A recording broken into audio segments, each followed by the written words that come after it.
코로나19로 우리 사회는 어떤 사람은 신앙을 가정에서도 잃지 않으려고 정말 정성을 다하여 예배에 소홀하지 않으려고 최선을 다하는 이들도 있었습니다. 그러나 안타깝게도 어떤 사람들은 처음에는 그 간절함이 있었는데 어느덧 신앙의 습관들을 잃어가는 사람들이 생겼습니다. 너무나도 안타까운 일들입니다. 주여, 이제 우리를 회복시켜 주옵소서. 우리 사회가 어서 회복되기를 원합니다. 예배가 회복되고, 아이들의 예배가 회복되고, 우리 사회의 경제가 회복되고, 소상공인들이 웃을 수 있는 날이 오기를 축복합니다. 하반기 성령이여 우리를 회복시켜 주셔서 대한민국 안에 있는 지쳐가는 우리 영혼들이 살아나기를 소망합니다. 우리 일어나서 그런 마음으로 회복합시다 하고 격려하고 축복하겠습니다. 회복합시다. 회복합시다. 회복합시다.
축복해요. 주 안에서 축복.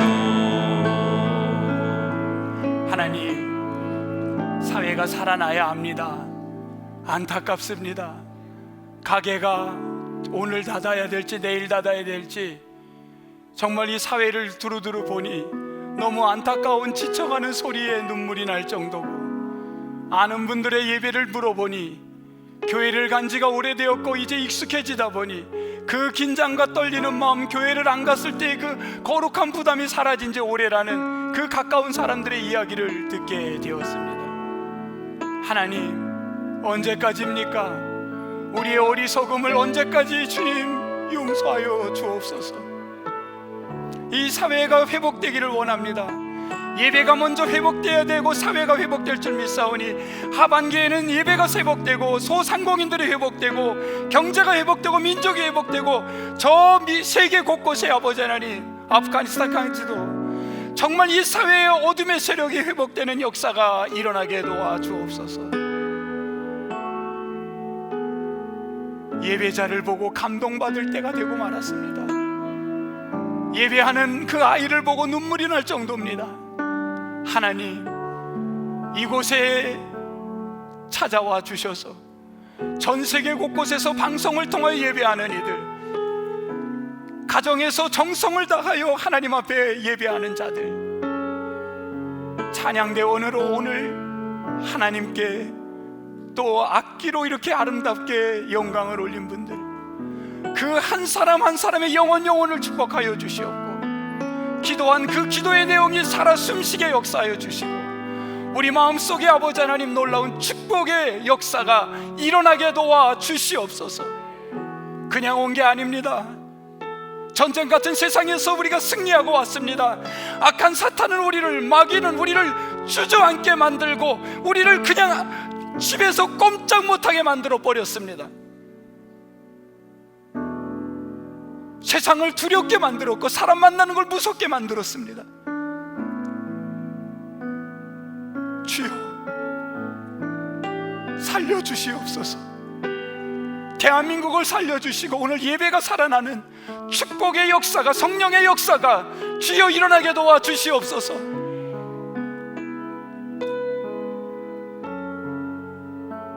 모든 걸 주께 감사하옵고 주 예수 그리스도의 이름으로 기도합니다. 아멘. 다시 한번 인사하겠습니다. 회복합시다. 회복합시다. 회복합시다. 힘들어도 예배가 살 길이고 주님 말씀 붙드는 것이 힘이기에 우리는 병상에서도 이기고 주께 나왔는 줄 믿습니다.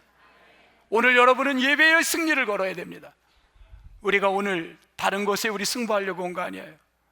하나님을 예배하고 그 길이 세상을 살아보니 우리에게 희망이고 살 길임을 알기에 이 자리에 예배자로 왔습니다. 여러분, 이 예배가 얼마나 소중한지를 여러분이 다 알 것입니다. 그런 예배가 되고 하나님을 높이는 한 사람 한 사람, 혹시 오늘 여행 중에 온 분이라도 이 자리에 그냥 온 게 아니라 하나님이 여러분을 불러서 이곳에 오게 했는 줄 믿습니다. 저는 이번 휴가를 여러분의 이렇게 시간을 배려해줘서 잘 보냈습니다. 건강하게 마쳤습니다. 제가 사진 한 장을 보여줄 텐데 여기가 어디 같은지, 제가 여기를 비행기 타고 이 와중에 어디 같아요? 말레이시아인가? 싱가포르? 여러분, 휴가에는 그래도 비행기 타고 어디 갔다 와야 되지 않겠어요? 여기를 갔다 왔어요. 여기 어디 같아요? 청도? 그래도 여기를, 여러분 여기는 비행기는 얼마나 걸릴지 모르겠는데 차로 2시간 거리입니다. 차로 2시간.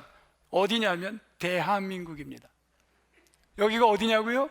인천 송도입니다. 센트럴파크, 메인 공원. 전 처음 봤어요. 처음 가본 데예요. 대한민국에 이렇게 아름다운 데가 있는데 도시를 새로 만드는 거예요. 배를 타고서 마치 이탈리아 베네치아를 저는 여행했던 것 같았어요. 저걸 만드는데요. 그리고 그 배로 가면서 저기에서 가운데서 찍은 사진인 거예요. 너무너무 멋진 데가 우리 대한민국에 많아요. 여러분 해외에 안 나가도 우리나라에도 갈 데가 참으로 많습니다. 참으로 좋은 데가 대한민국입니다. 저는 여기에 4 목회자 가정하고 만났습니다. 목사님 부부 4 목회자고 저곳에서 목회하는 목사님이 자기 사역지를 구경을 시켜주었습니다. 그곳에서 이틀을 보내면서 한 곳 한 곳을 보고 이야기를 들으며 메모를 했습니다. 아, 이렇게 뜨겁게 비전을 갖고 하는 분들이 있구나. 그러면서 저뿐만이 아니라 모든 4 목회자들이 도전을 받았고 저 역시도 이렇게 일을 해야 되겠구나, 하반기엔 이런 목회를 해야 되겠구나 생각을 했습니다. 그리고 그분들 역시도 다음 10월 달엔 동부교회로 오겠다고 해서 오라 그랬습니다. 10월 달에는 또 이분들이 이제 이리로 올 겁니다. 참 좋은 시간을 이틀을 보내고 그동안에 잘 연락도, 한국에 왔는데도 전화도 잘 게을러서 못했던 친척분들 또 찾아뵙고, 그리고 기뻤던 건 부모님하고 며칠을 같이 보냈습니다. 잠을 자고 같이 밥을 먹고 그러면서 의미 있는 시간을 갖기를 생각이 들었습니다. 그냥 먹고 자는 것보다 이게 의미 있는 게 뭘까? 갑자기 떠오른 게 아내와 함께 생각을 가졌어요. 그게 뭐였냐면 아버님이 교회를 세운 데가 5지역이 있습니다. 5곳이. 그 교회를 탐방하고 싶은 마음이 생겼습니다. 솔직히 딱히 할 것도 없었고, 그래서 아버님 찾아갑시다. 어딜? 교회 세운 데 갑시다. 아니, 갑자기 어딜 찾아가? 여기도 아니고 그냥 갑시다. 그냥 가봅시다. 그리고 어디를 정했습니다. 얘기를 들려주시는 거예요. 처음에 그곳에 갔더니 군지역인데 예배드리는 사람들은 교회를 갖고 믿는 자들이 있는데 예배당이 없는 거예요. 그래가지고 아버님이 한 가정집에서 몇 사람이 모여서 예배를 드렸답니다. 근데 그 예배하는 모습을 보고 그 동네 이장이, 벌써 이장이라면 시골 냄새가 나는 거예요. 이장이 술이 권하게 채가지고 그 와이프가 교회를 와서 예배를, 아니 교회가 아니 가정집에서 예배를 드리고 있으니까 왜 교회에서 예배를 안 드리고 이런 데서 드리냐고 술이 취해서 그러는 거예요. 그러면서 이분이 그 내가 땅이 있으니까 땅 줄 테니까 거기 가서 져서 교회당 짓고 예배드려. 아버님이 그랬어요. 그렇게 함부로 말씀하면 안 돼요. 하나님 앞에 안 됩니다. 진짜 할 수 있는 것만 얘기하시니까 이분이 날 뭘로 보고 그래? 내가 준다면 주는 거야. 그리고 진짜 줬어요. 땅을 몇 평을? 300평을 줬습니다. 반응 좋은데 오늘? 반응이 이게 보통이 아니에요. 난 이런 반응 나올 땐 처음 알았어요. 땅에 역시 관심이 많아. 땅 얘기만 해야 돼. 땅 얘기. 300평을 준 거야. 야, 이 찬양대 이거 지휘자니 심각해. 이렇게 이 부동산에 관심이 많은 분들, 이 300평을 갖고 교회를 질 수 있나요? 땅은 생겼지만 뭐 사람이 몇 명 없으니까. 그런데 그래도 사람들에게 모금을 아는 분들한테 해갖고 가족 친지들 해갖고 기둥이라도 세워서 지려고 그러는데 군사지역이야. 여기가 작전관 소령이 딱 오더니만 찝차를 딱 내리더만 누가 이거 여기다가 말뚝박을 안 했어. 소리를 지릅니다. 아니 이거 왜 안 됩니까? 여기는 면의 허락을 받는 것보다 군의 허락을 받아야 돼. 안 돼, 하지마. 이거 다 허물어 하는 겁니다. 너무 마음이 아파서 꼼짝을 못하고 있는데 그때 마침 그곳에 놀라운 일이 벌어졌습니다. 군목이 온 거예요. 그 군목을 보니까 아버님 후배였어요. 현대종교회 2단을 연구했던 그 현대종교회 있던 후배예요. 이 후배가 아니 어쩐 일이세요? 어쩐 일이냐? 난 여기에 지금 군목으로 여기서 일을 하고 있대요. 얘기를 자초정을 얘기했더니 이 사람이 목사님 조금 제게 생각이 있어요. 좀 기도해 봅시다. 그리고 가서 누구를 만나? 이 사단교회를 목회하고 있는데 거기 사단장 와이프가 크리스찬, 독실한 크리스찬이에요. 그 와이프한테 어려운 일은 누구에게 이야기해라? 부인에게 이야기해라. 여자한테 이야기를 한 거야. 사사사사 했더니만 이 여자가 집에 가서 남편에게 이야기를 합니다. 여보, 그 교회당을 못 짓게 할 필요가 있어요. 그리고 얘기하자 남자가 막 됐어 이걸 밥을 먹고 출근을 했어요. 사단 작전 회의를 하는데 그 소령이 들어온 거예요. 들어오더면 신나게 얘기를 하는 겁니다. 저기 민간인들이 교회당을 줘서 내가 못하게 했습니다. 그 소령은 누구냐면 스님의 아들이야. 스님의 아들이 못하게 할 수밖에 없지. 못하게 했다 그러니까 그 사령관이 갑자기 회의하다 말고 야, 교회가 대포 쏘는데 못 쏘게 하냐? 딱 그래. 교회에 있으면 뭐 총을 못 쏴? 너 왜 그걸 막니? 벌 받아. 가서 너 도와줘. 그렇게 명령을 했습니다. 그래서 교회가 기둥을 받게 됐어요. 기둥을 받고 막 기둥을 세워서 이제 하는데 교인들이 매달려서 여성들이 뭐 있나요? 그리고 군사병들이 그때만 해도 도와줬어요. 나와서들. 그리고 도와주는데 그만 건설을 해본 적이 없던 아버님이 떨어져서 그만 허리를 척추를 이게 다 나갔어.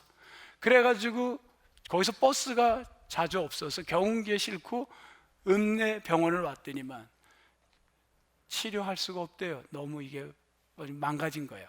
그래서 다시 끌고 와서 교인들이 인삼밭에서 그걸 이 패다 남은 것들을 끓여가지고 먹이고 뜨거운 물로 식부를 하고 그러면서 보내는데 얼마를 보내냐면 3개월을 보냅니다. 꼼짝을 못해요. 주일이면 누워서 예배를 보는 거예요. 지금부터 묵도하겠습니다. 찬송 부르고 그러면 같이 부는 거예요. 이게 소문이 난 거예요. 그렇게 마을 사람들, 오라 그래도 안 오던 사람들, 옛 사상에 꽉 붙들려 가지고 교회를 찾지 않던 시골 사람들, 소문이 나는데 뭐라고 났냐면 야, 저기에 누워서 설교하는 목사 있대. 이게 소문이 난 거예요. 사람들이 구경으로 오는 거예요. 동네 사람들이 구경 삼아 오는 거예요. 구경 삼아 오던 사람들이 교인이 되기 시작합니다. 그래서 교회가 만들어졌어요. 그게 어디냐면 경기도 파주 적성면이라는 데 교회였습니다. 1980년에 세운 교회입니다. 1980년. 그래서 저 교회를 찾아간 거예요. 막 했대요. 요새 좋아요. 뭐 내비했더니 딱 나와. 딱 가는데 가장 긴장되는 건 아버님이야. 흥분돼서. 그러고서 딱 내려서 똑똑똑 누구세요? 하는데 완전히 나이가 드신 목사님이 나오셨어. 목사님 안녕하세요. 사실은 이제 중간에서 역할을 한 거죠. 그러니까 이분이 깜짝 놀래. 자기는 10년 됐는데 교회 역사를 전혀 몰랐답니다. 왜? 이장도 돌아가셨고 군지역이라 이미 군부대 끝나면 다 딴 데로 간 거야. 아무도 없는 거야. 그리고 지금은 저 지역에 군부대가 들어섰답니다. 그래서 사람들이 또 군인들은 민간인 교회로 안 온대요. 군부대 교회로 간대요. 그래서 저 교회는 동네 사람들만 오는데 최근 사람들이야. 그러니까 교회의 역사를 모르는 거야. 이 목사님도 처음 알은 거예요. 그렇게 됐습니까? 이 교회가 그러면 그렇게 오래된 겁니까? 깜짝 놀라는 거예요. 그 만남을 가졌던 게 참 보람 있는 일이었습니다. 생각을 해봤습니다. 하나님은 한 사람도 소중하지 않은 사람이 없구나. 여러분, 술 취한 누구도 중요해요. 이장도 중요해. 작전관 소룡이 있었기에 사람들이 힘을 모았습니다. 그리고 누가 중요해? 사단장 부인이 중요해요. 우리 장로님은 군사지역에 오래 있어서 너무 잘 아실 거예요. 그 상황들. 사단장 와이프의 말이 중요해요. 한 사람도 소중하지 않은 사람이 없었어요. 저는 하반기 목회를 새롭게 배운 것 중에 하나, 그 목사님, 송도에 있는 교회 목사님을 통해서 배운 것 똑같은데, 교회는 다 중요하다는 거예요. 한 사람 한 사람이 너무 중요한 거예요. 지금은 모르지만 어느 시점에 그 사람의 소중함이 돋보일 때가 있다는 겁니다. 여러분, 저는 하반기 목회를 이렇게 하려고 합니다. 사람을 소중하게 여길 겁니다. 한 사람도 버릴 사람이 없고 놓을 사람이 없고 소홀히 여길 사람이 없습니다. 소중한 사람들인 줄 믿습니다. 여러분, 그런 점에서 옆 사람에게 이렇게 한번 고백해 보세요. 성도님은 소중합니다. 해보세요. 성도님은 소중합니다. 성도님은 소중합니다. 소중해요. 왜 남자들은 안 해? 여기 5명은 안 했어. 하세요. 5명. 옆 사람에게 소중합니다. 저 뒤에 안 한 것 같은데 했어요? 정말 소중한 거예요. 소중함을 놓치거든요. 내가 볼 때 이 사람만 소중하다는 게 거기에서 문제가 생기는 겁니다. 다 필요할 때가 있는 거예요. 지금은 모르지만 언젠가 필요할 때가 있는 거예요.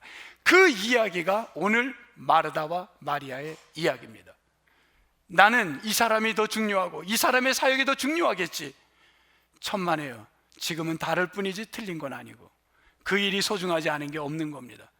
우리는 내가 하는 사역은 소중하고 상대방의 소중한 사역은 별거 아니라고 할 때 꼭 마르다와 마리아의 본문을 제시합니다.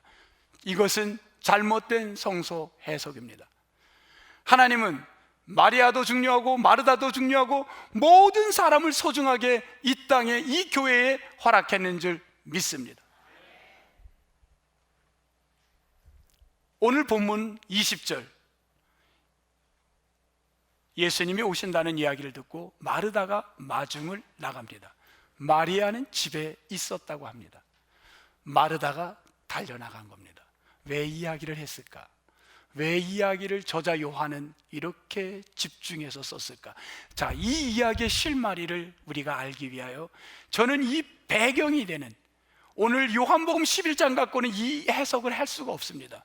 이 요한복음 11장 오늘 이 마중 나가고 마리아는 집에 있고 마르다만 달려나갈 수밖에 없었던 그 이유를 어디에서 찾으려고 하냐면, 여러분 가정에서도 예배에 집중해서 최선을 다해서 드리시기 바랍니다. 전 세계에서 예배하는 분들도 마찬가지입니다. 여러분 어디를 찾으셔야 되냐면 누가복음을 넘겨야 됩니다. 오늘 이 본문을 해석하는데 누가복음은 핵심입니다. 누가복음 10장으로 가겠습니다. 다 누가복음 10장으로 찾아보십시오. 누가복음 10장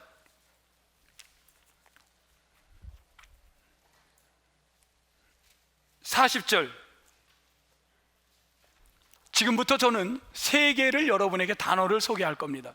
3 단어를 1번, 2번, 3번 번호를 매겨도 좋습니다. 이 3가지 번호가 중요합니다. 1번, 마르다의 이야기입니다. 저는 2주 전 나사로 이야기를 했습니다. 오늘은 마르다를 하고 다음 주는 마리아를 할 겁니다. 오늘 마르다의 이야기 첫 번째, 어떤 단어냐면 분주함, 거기에 1번을 했습니다. 분주함. 여러분, 분주함은 헬라어로 어떤 의미가 있냐면 페리스피어라는 말은 내 머릿속에 뭔가 복잡하게 꽉 차 있는 거예요. 오늘 성전에 왔는데도 내 머릿속에 붙들린 게 꽉 차 있는 거예요. 왜 이렇게 생각이 많은지 몰라요. 그래서 우리가 가정에서 예배드리는 게 위험성이, 이 생각이 온갖 것들이 꽉 잡혀있고 집중이 안 되는 게 더 가정이 많다는 겁니다. 그래서 성전에 올 수밖에 없는 거예요. 이렇게 어려운 발걸음으로 성전에 왔는데 여러분 머릿속에 지금 모든 생각들로 꽉 차 있다면요, 이 마르다의 삶이었습니다. 마르다, 머릿속이 복잡합니다. 분주해요. 왜 분주했냐면 이런 이유가 있습니다. 여러분들 같으면 어떡할까요? 저는 충분히 마르다가 이해가 돼요. 예수님이 사람을 데리고 왔습니다. 몇 명을 데리고 왔냐면 그 집에, 자, 퀴즈입니다. 몇 명을 데리고 왔을까? 이거는 거의 맞힐 사람이 지구에 한 명도 없어. 지구촌에 한 명도 없어. 그러면 아무거나 되면 돼, 안 돼? 되는 거지. 몇 명을 데리고 왔을까? 30명. 30명. 왜 30이라 그랬어요? 뭔가 내면에 30이라는 뭔가 있었을 것 같아요, 집사님. 뭔가 30에 무슨 의미가 있었어요, 집사님? 그냥 30. 왜 3? 여러분, 여기는 누가복음 10장 1절을 참고하면 적어도 몇 명 이상은 되는지는 알 수 있습니다. 누가복음 10장 1절에 예수 그리스도가 사람들을 훈련하고 제자를 파송하는데 몇 명을 보내냐면 70명의 사람을 훈련시키러 내보냅니다. 훈련장으로. 그리고 나가서 훈련하고 오라 그럽니다. 그리고 돌아왔습니다. 적어도 그러면 몇 명 이상이 될까? 70명 이상은 됩니다. 여러분, 식사 대접 70명 쉬워요, 어려워요? 어려워요? 신기한 건요, 동부교회에서 제가 보니까 기적 같은 일이 일어나요. 500명, 700명 식사하는데요, 이야, 대단해요. 여성분들이요, 여성의 무슨 임원하고 그런 분들을 보면 기가 막혀요. 아, 이 정도, 이거 어느 정도면 정확히 맞춥니다. 남지도 않고 모자르지도 않게 맞히는 게 능력이야. 이거 대단해요. 여러분, 큰 집에 가면 큰어머니 잘해요, 못해요? 신기할 정도로 잘해. 신기할 정도로, 이 정도면 몇 명분, 50명분 해냅니다. 이게 쉬운 일이 아니에요. 머릿속이 못해서가 아니라 분주합니다. 왜? 세팅, 의자 세팅, 좌석 배치, 적어도 물이 있어야 돼, 손을 씻을 물. 그리고 떡반죽이 있어야 되고, 양고기가 있어야 되고, 포도주가 있어야 되고, 최소한의 기본 양식이 갖춰야 됩니다. 70명이 먹을 것, 그 이상이겠죠. 머릿속이 분주해. 못해서가 아니에요. 어떤 것부터 해야 될지 그냥 복잡한 거예요. 여성들은 복잡한 거예요. 일을 할 때 머리가 복잡한 거예요. 그거 할 줄 몰라서 복잡한 게 아니에요. 복잡한 겁니다. 두 번째, 그런데 혼자도 이 여인이 할 수 있을까요, 없을까요? 있어요, 없어요? 있어요. 혼자 큰어머니가 해요, 못해요? 해요, 못해요? 해요. 큰 며느리가 해요, 못해요? 근데 큰 며느리가 갑자기 열받을 때가 언제예요? 큰 며느리가 못해서가 아니에요. 잘해. 근데 열받을 때가 언제입니까? 작은 며느리 늦게 나타나가지고, 아이고 형님 고생하시네, 이러면 열받아, 안 받아? 이때부터 열받기 시작하는 거예요.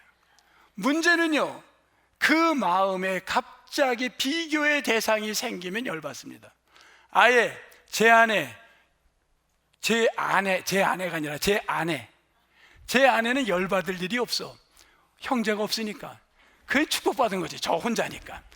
본인이 당연히 해야 된다 생각을 하니까 비교할 대상이 없는 거예요. 형제 많으면 쟤는 왜 안 해?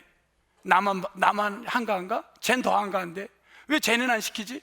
여기에서 열불이 나는 거예요. 비교가 되는 거예요. 여러분, 멀쩡하게 혼자 일할 수 있었는데 갑자기 예수님의 발 아래에 누가 보이냐면, 누가 보였어요? 마리아가 보이기 시작을 한 거예요. 여러분, 마리아가 예수님 발 아래에 있는 게 열받을 일이에요, 열받지 않을 일이에요? 열받지 않을 일이에요. 열 받을 일이 아니에요. 그런데 갑자기 발 아래에 있는 그 마리아를 보는 순간 열 받은 거예요. 그것도 대단히 열 받은 거예요. 왜? 두 번째입니다. 비교입니다. 두 번째, 넘버 2, 비교. 오늘 성경에는 비교라는 단어는 없습니다. 그걸 뭐라고 나왔냐면 이렇게 나왔습니다. 누가복음 거기에 뭐라고 나왔냐면 내 동생이 나 혼자 일하게 두는 걸 생각하지 아니하시나이까. 이걸 2번이라고 했어요. 왜 나만? 왜 나만? 왜 나만? 왜 어머니 나만? 왜 교회에서 나만? 왜 이 찬양대에서 나만? 왜 우리 구역에서 나만? 이 나만이 비교가 될 때 우리를 지치게 만드는 거예요. 얼마나 힘든지 몰라요. 여기 대학에서 교수로 일하시는 분들이 있어요. 우리 교회에도 많이 계세요. 선생님들도 있고. 어떤 분이 그래요. 나이가 들어가는데 본인이 이런 말을 하기도 창피하대요. 몰랐대요, 젊었을 때. 그런데 나이가 들어가는데 젊은 교수가 왔는데 자기하고 20년 차이래요. 자식 같은 거야.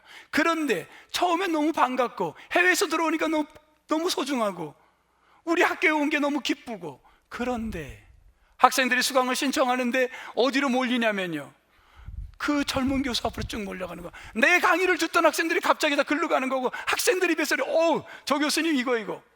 그 순간 자기도 모르게 질투와 시기와 비교의식에서 오는 스트레스를, 이 솔직히 노 교수의 고백을 제가 들을 수 있었습니다. 아무 경쟁이 필요 없는데 갑자기 경쟁을 느끼는 거예요. 그리고 비교가 되는 거예요. 여러분, 그게 교수만이 그렇겠습니까? 우리 삶의 구석구석에 이러한 일들이 왜 없습니까? 얼마나 많겠어요. 생활하다 보면 우리를 지치게 만들고 우리를 피곤하게 만드는 것들이 다 뭐냐면 남과의 비교인 거예요. 왜 저 집에는? 왜 우리 아이는? 왜 저 집 남편은? 왜? 아무 비교할 게 아닌데 비교가 되는 거예요. 목회자도 마찬가지예요. 스트레스를 받는 거예요. 비교. 세 번째, 뭡니까? 예수님이 그랬어요. 야, 염려하지 마라. 근심하지 마라. 어디 나오죠? 41절. 염려, 근심. 염려, 3번. 여러분, 남들이 나를 어떻게 볼까? 나를 어떻게 평가할까? 나를 비교해서 어떻게 볼까 하는 염려와 근심이 우리를 얼마나 힘들게 하는지 모릅니다. 자, 세 가지 이제 물어볼게요. 첫 번째 뭐였어요? 분주함. 두 번째 비교. 세 번째 염려. 이 세 가지가 있는 것을 우리는 뭐라 그러냐면 그 마을을 가리켜 무슨 마을? 베단이라고 했습니다. 베단이. 벳, 집, 아니가 뭐라 그랬어요? 2주 전 괴로움. 베다니는 무슨 뜻인가요? 괴로움의 집입니다. 우리가 왜 괴롭습니까? 이 세 가지가 우리 삶에 늘 있기 때문입니다. 왜 이렇게 나를 비교가 되고, 왜 쟤하고 나가 비교가 되고, 그리고 분주한, 머리는 분주하고 할 일은 너무 많은데 비교가 되고, 그래서 염려밖에 없고 한숨만 나오는 것이 괴로움의 집입니다. 이곳에 살아가는 거예요. 그랬더니만 뭐라 그럽니까? 마르다가 예수님에게 그 홧김에 나온 일이 이렇게 얘기를 합니다. 40절. 마르다는 준비하는 일이 많아. 1. 이것도 언젠가도 이런 얘기를 했던 것 같은데, 1. 이때 일은 뭐냐면요, 마르다가 이렇게 한 거예요. 예수님에게 제가 하나님 일을 하느라고 분주합니다. 나는 하나님 일이 너무 많아요. 1. 왜 하나님 일이라고 제가 했냐면 그 원어에 이렇게 썼어요. 디아코니아라고 썼습니다. 이 원어에 마르다가 주님, 왜 나만 하나님 일, 디아코니아 해야 합니까? 왜 나만 이렇게 해야 합니까? 왜 내가 우리 가정에서 이렇게 합니까? 여러분, 평상시는 몰랐는데 순간 남편의 얼굴이 너무 지긋지긋하게 보일 때가 있어요, 없어요? 평상시는 멀쩡했는데 어느 순간 갑자기 보일 때가 있는 거예요. 왜? 나만 왜 이렇게 해야 되는가? 저 양반 때문에 내가 이렇게 된 거 아닌가 하는 그 모든 게 그 사람에게 투영되는 거예요. 그러면서 모든 게 분노가 찾아오는 거예요. 여러분, 이럴 때마다 남성들이요, 여성들을 사랑해 주시기를 주의 이름으로 축복합니다. 다시 이야기합니다. 남성들이요, 여성들을 사랑해 주시기를 축복합니다. 장로님만 축복 많이 받겠습니다. 그랬더니만 예수님이 뭐라고? 마르다에게 이야기합니다. 자 보세요. 뭐라고 얘기하냐면 41절, 마르다야 마르다야. 여기다가 저는 자기 이름을 넣고 성서를 보면 더 마음이 뜨거워져요. 김한호야, 김한호야, 네가 목회하고 교회 일한다고, 네가 가정 일한다고, 네가 살림한다고, 네가 네 집안을 살린다고, 네가 시집와서 네가 한다고, 많은 디아코니아 한다고 그렇게 얘기를 하는데, 마르다야 마르다야, 네가 많은 일로 근심하고 염려하는구나. 근데 이 일을 그러면 예수님이 이렇게 받아야죠. 하나님 일하느라고 시집와서 고생 많았구나. 이렇게만 된다면요, 이거는 아멘으로 끝나요. 근데 예수님이 이렇게 얘기를 합니다. 원어에 디아코니아라는 말을 안 쓰고 일을 폴리라는 말을 썼어요. 폴리. 그 말을 영어로 해석하면, 영어로 쓰면 뭐예요? Many things. 어떤 건지는 모르지만 많은 것들을, 잡다한 여러 가지들을 띵띵띵띵띵을 things, many things, 어떤 거지? 띵띵띵을 수만 가지의 그것들을 하는 거예요. 네가 뭔지는 몰라도 정신없이 지칠 정도로 하고 있구나. 그래서 힘들구나. 이 말은 뭐예요? 하나님을 위한 일이었다라는 거예요? 아니면 너를 위한 일인 거예요? 너 자신을 위한 일이었다는 거예요. 그걸로 지쳐 있구나. 이렇게 얘기를 합니다. 그러면서 여기서 끝난다면 베다니의 인생을 우리는 파악만 한 거지 해결점이 없는 거예요. 슬픔의 베다니는 해결이 없는 거예요. 여기서 이걸로 성경은 끝나지 않습니다. 오늘 성경은 우리에게 비전을 주는 거예요. 뭐라고 비전을 주냐면, 베다니의 인생을 사는 우리들에게 이 말씀을 듣고 가야 여러분 삶의 메시지가 됩니다. 뭐라 그랬나요? 42절 핵심 단어입니다. 몇 가지만 하든지 혹은 한 가지만이라도 족하니라. 이 말을 해석하기에 따라서는요, 수만 가지 일하지 말고 뭐 하라는 거예요? 하나만 잘해라. 아이고, 나 오늘부터 찬양 때 그만둬야지. 벌써 여기서 아멘 하려고 벌써 얼굴에 빛이 나오고 있어요. 이 이야기가 아니에요. 이건 잘못된 해석이에요. 이 말은 한 가지를 제대로 하라는 말이 아니라, 너가 하는 일이 어떤 일이냐면 수만 가지 일을 하면 좋은데 그 모든 일이 어떤 일이 돼야 되냐면 좋은 편을 선택하는 일이 돼야 돼요. 그게 선택이 안 되면 하나라도 제대로 좋은 편을 선택하라는 거예요. 그러면 우리 권사님은 좋은 편이 뭔지를 알고 가야 돼. 좋은 편이 뭐예요? 뭘 좋은 편을 선택하라는 거예요?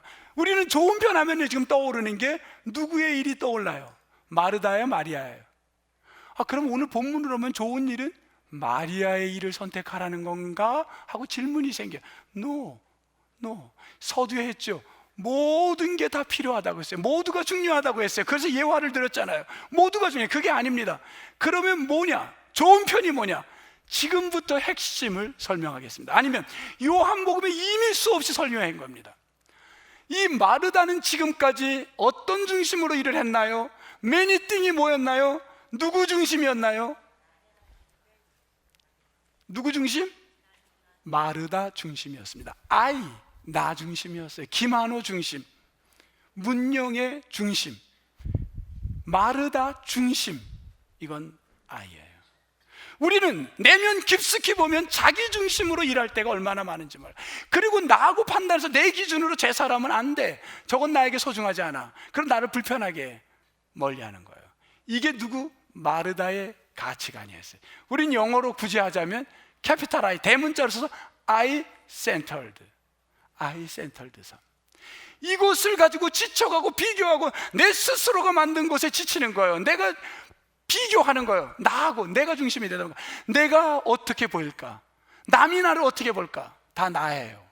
남들이 나하고 봤을 때 똑같이 시작했는데 왜 저는 더 잘 돼? 왜 저 사람하고 나하고 비교했는데 저 집 아이가 더 잘 되는 거야? 왜 저 집이 잘 되는 거야? 저 사업이 더 잘 되는 거야? 거기서 우리는 지치는 거야. 내가 먹고 살 수 있는데도 저 사업이 잘 되는 순간 지치는 거고 스트레스 받고 피곤한 거예요. 동의하시는 분만 고개를 끄덕이셔. 이게 우리의 인생이에요. 베다니의 인생이에요. 좋은 편이라는 건 뭐냐면 누구 중심? 누구 중심? 저 사람, 상대방 중심으로 보라는 거예요. 그런 상대방을 이해하라는 거예요. 상대방 중심으로 살라는 거예요. 부인 중심으로 살라는 거예요. 남편 중심으로 사는 거예요. No, 그게 아니에요.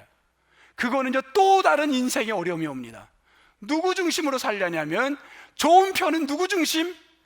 하나님 중심으로 살아가라는 게 오늘 본문의 메시지인 줄 믿습니다. 그걸 우리는 뭐라 하냐면 God-centered, 하나님 중심. 마르다는요 이걸 깨닫고 네가 수만 가지 일을 해도 좋지만 그 일 다 하나님 중심으로 못할 때는 하나라도 제대로 하나님 중심으로 살아라, 그 이야기예요. 거기에서 마르다가 아멘 합니다. 그리고 시간이 흘렀어요. 그게 요한복음 11장 오늘 본문입니다. 이해가 돼요? 이제 본문으로 가야 돼요. 요한복음 11장 이제 본문으로 온 거예요. 자, 맞이하되, 달려가서 맞이하되, 마리아는 집에 있는데 마르다만 달려가서 맞이하되, 마르다가 이렇게 얘기를 합니다. 예수님, 주님이 여기 계셨다라면, 주님이 여기 계셨다라면 내 오빠가 나사로가 죽지 않았을 텐데. 이거 지난주에 했어요, 안 했어요? 요건 했죠. 요 신앙은 뭐예요? 제한성. 무슨 거에 제한성? 시간과 장소에 대한 제한성. of place, of time. 이 제한성에서 우리는 벗어날 수가 없는 거예요. 이 시간대에 주님이 있었다면, 이 장소에 있었다면 내가, 우리 아들이, 우리 남편이, 이게 우리의 신앙의 한계. 근데 여기서 그러나, 예수님에게 그러나 지금이라도 말씀하면 내가 아나이다. 주님이 능력 있는 걸 아나이다. 변화가 있는 거예요. 조금 변화가. 그랬더니만 예수님이 이렇게 얘기를 합니다. 마르다야, 나사로가, 네 오빠 나사로가 뭐라 그래요? 살아나리라. 그랬더니만 뭐라 그럽니까? 이 마르다가 이렇게 얘기를 합니다. 그래요, 내 오빠 나사로가 마지막 때에 살아날 것을 나는 뭐라 그래요? 아나이다. 거기 아나이다. 저는 아나이다를 강조하고 있어요. 지금 계속 22절 24절 아나이다 아나이다를 제가 강조하고 있는 겁니다. 의도적으로 아나이다. 여러분, 또 무슨 제한에 있습니까? 마르다는 신앙이 성장한 것 같은데 그가 알고 있는 신앙은 어디까지냐면, 사람이 살아나는 건 언제? 종말론에 가서 마지막 때 예수 그리스도의 십자가 사건 이후에 다시 재림할 때 살아나는 걸 안다라는 거예요. 이거는 다 아는 거예요. 이 지식에서 벗어나지 못하는 거예요. 그걸 아나이다. 예수님이 답답했어요. 그래서 그에게 설명합니다. 마르다야, 뭐라고 설명하나요? 25절 같이 읽겠습니다. 빨간 것만. 시작. 나는 부활이요 생명이니 나를 믿는 자는 죽어도 살겠고 무릇 살아서 나를 믿는 자는 영원히 죽지 아니하리니 이것을 내가 믿느냐? 지금 마르다가 어떻게 했나요? 계속 아나이다 아나이다. 예수님이 귀가 거슬린 거예요. 지금 예수님 뭐래요? 너는 지금 right now 네 오빠가 지금 나를 믿으면 살아날 거를 믿니? 아니 하고 물었나요? 아니? 그랬어요? 아니면 믿니 했어요? 아는 거는요 어떤 겁니까? 내가 감기, 조그만 내가 갖고 있는 사람마다의 제한이 있는 거예요. 이 정도 병은 주님이 예배 드리면 나을 수도 있다, 목사님이 기도하면 나을 수 있다, 내가 기도하면 나을 수 있다는 걸 사람마다 갖고 있는 제한성이 있어요. 이게 내가 아는 신앙이에요. 그런데 너 믿니? 그때 이 마르다가 뭐라 그랬나요? 압니다 그랬어요? 내가 믿느냐 그랬더니 27절 뭐라 그래요? 이르되 주르르륵 가더니만 하나님의 아들이신 줄 내가 믿나이다. 믿나이다로 바뀐 거예요. 뭐에서 뭐로 바뀌어요? 아나이다에서 뭘로 바뀌어요? 믿나이다. 이 믿나이다는요, 나는 이 정도밖에 할 수 없는 능력이라는 걸 알지만, 내가 알고 있는 건 이 타이밍에, 이 시간에, 이 장소에서 마지막 죽음의 그때 살아나는 거, 그 종말에 가서 살아날 것만은 내가 알지만, 우리 주님이 나의 왕이시기에 당신이 한다면은 내가 생각할 수 없는 제한된 이걸 뛰어넘어 죽은 자도 살릴 걸, 지금 살아날 거를 나는 믿습니다 하는 믿음의 사람으로 바뀐 거예요.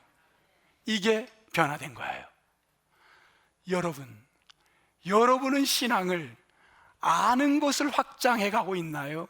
아니면 내가 아는 것을 포기하고 제한성이 있기 때문에 of place, of time, 종말론적인 세 가지의 제한성을 내려놓고 나는 알 수 없지만 하나님이 함께 하시면 죽은 자도 살릴 수 있는 엄청난 능력이시라는 걸 믿음으로 고백하며 나가십니까? 이 신앙이 마르다의 인생이 변화되기 시작하는 거예요.